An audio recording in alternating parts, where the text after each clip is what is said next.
One area in particular I want to focus on is the issue of veterans. The rate of homelessness among veterans is much, much higher than for non-veteran populations.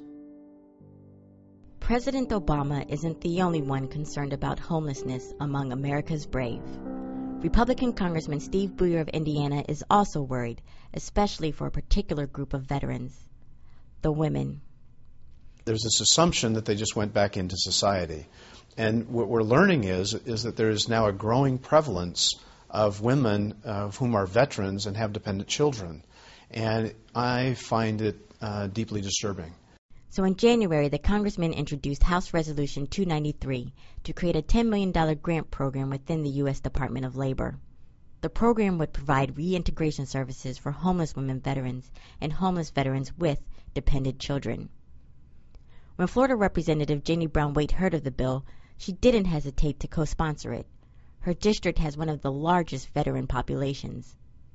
One of the questions that I always ask VA officials is, so tell me what you've done for female veterans lately. And they very often, with few exceptions, have this glazed over look because they're so used to dealing with male issues and not with female issues. And they're different. They absolutely are different.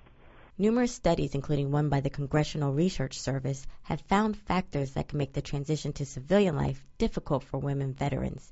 Similar to male veterans, they could have a lack of family support. They could have difficulty putting their military experiences behind them. But female veterans are more likely than male veterans to be single parents.